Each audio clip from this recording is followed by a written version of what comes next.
जामवंत जी की गिनती हालांकि सप्त चिरंजीवियों में नहीं होती है, फिर भी वो काफ़ी लंबे समय तक जीवित रहे और द्वापर युग में उन्होंने निर्वाण लिया था। उनकी आयु अन्य सातों चिरंजीवियों से कहीं अधिक है। एक बार जब ब्रह्मा जी तप में लीन थे, उन्हें जम्हाई आ गई और उससे ही प्रथम वृक्ष का जन्म हुआ था। उनकी जम्हाई से जन्म लेने के कारण उनका नाम जामवंत रखा गया। श्री विष्णु पुराण के अनुसार जब ब्रह्मा जी से मधु और कैटभ नामक दो दैत्यों ने जन्म लिया तो उस समय ब्रह्मा जी के पसीने से जामवंत का जन्म हुआ था। ऐसा भी वर्णित है कि जब श्रीहरि का युद्ध मधु और कैटभ से हो रहा था तो जामवंत प्रसन्नतापूर्वक ताली बजा रहे थे। अंत में जब श्रीहरि ने दोनों राक्षसों का वध किया तो जामवंत अत्यंत खुश हुए थे।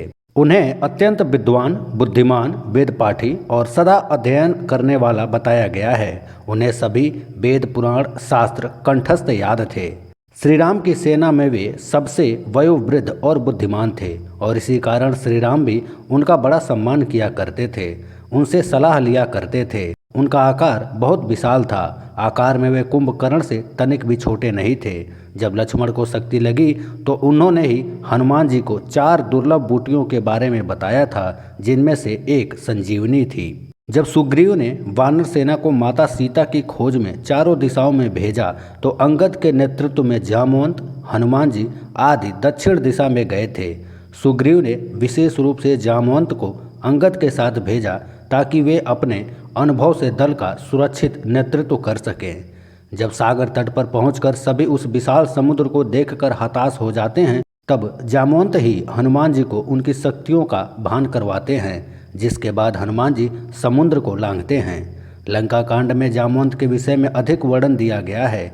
उन्होंने बड़ी चतुराई से सेना का संचालन किया था और एक मार्गदर्शक की भूमिका निभाई थी।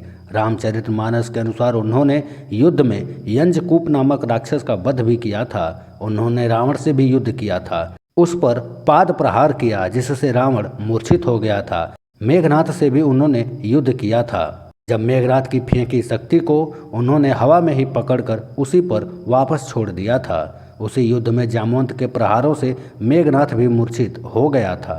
भागवत पुराण और श्री विष्णु पुराण में जामवंत की शक्ति के विषय में बताया गया है। उनकी शक्ति लगभग 1 करोड़ सिंहों के बराबर थी।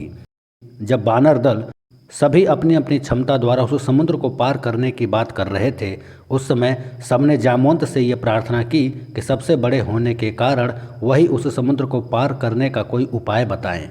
तब जामवंत जी ने उन सभी को अपने बल के बारे में बताया था। जामवंत जी ने कहा कि इस समय मैं अत्यंत बूढ़ा हो गया हूँ, फिर भी मैं एक बार में 10 योजन तक जा सकता हूँ।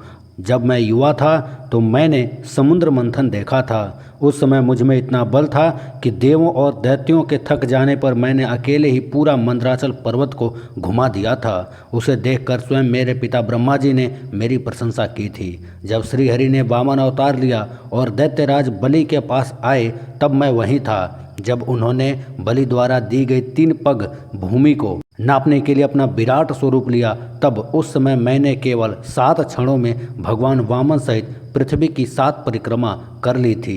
जब मैं परिक्रमा कर वापस लौटा तब तक भगवान वामन दैत्यराज बलि को पूरी तरह बांध भी नहीं पाए थे। कहीं कहीं उनके द्वारा पृथ्वी को 21 परिक्रमा करने के बारे में भी बताया गया है। ये सुनकर सबने पूछा कि आप इतने अगर शक्तिशाली थे तो आपका बल क्षीण कैसे हो गया। इस पर जामवंत जी बताते हैं कि भगवान वामन को पृथ्वी को नापते समय जब मैं अत्यंत तीव्र वेग से उनकी परिक्रमा कर रहा था तो अंतिम परिक्रमा के समय मेरे पैर के अंगूठे का नाखून महामेरु पर्वत से छू गया, जिससे उनका शिखर खंडित हो गया। इसे मेरु ने अपना अपमान माना और मुझे मेरे बल के क्षीण हो जाने का श्राप दे दिया।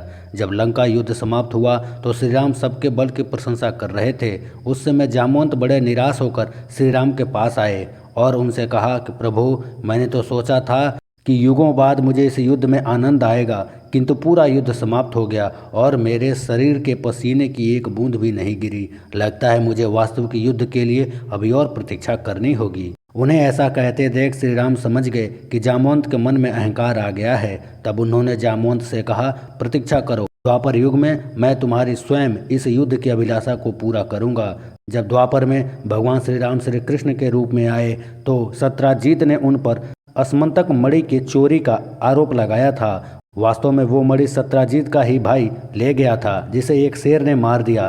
फिर जामवंत ने उस सिंह को मारकर वो मणि अपनी बेटी को दे दी थी। जब श्री कृष्ण उस मणि को ढूंढने निकले तो वे जामवंत की गुफा में पहुंचे। वहां जब उन्होंने मणि देखी तो उसे लेना चाहा। इस पर श्री कृष्ण और जामवंत में घोर युद्ध हुआ। भागवत पुराण के अनुसार वो युद्ध 28 दिनों तक लगातार चलता रहा। अंत में जामवंत पसीने से लथपथ हो गए और थक गए। जब वे परास्त होने लगे तब उन्होंने श्री राम का स्मरण किया। ऐसा करते ही श्री कृष्ण ने ही उन्हें श्री राम के रूप में दर्शन दिए। उनका अभिमान भंग हो गया और उन्होंने श्री कृष्ण के स्वरूप को पहचान कर उनसे क्षमा याचना की। बाद में उन्होंने अपनी पुत्री जामवंती का विवाह भगवान श्री कृष्ण से कर दिया और स्वयं निर्वाण ले लिया। जामवंत ने ही जामथून नगर बसाया था, जो आज मध्य प्रदेश के रतलाम जिले में है। यहाँ पर एक गुफा है जिसे जामवंत गुफा के नाम से जाना जाता है। इसके अतिरिक्त उत्तर प्रदेश के बरेली में भी जामवंत तपो गुफा नामक एक गुफा है। इसी गुफा में जामवंत जी ने भगवान श्री राम के श्री कृष्ण अवतार की प्रतीक्षा की थी।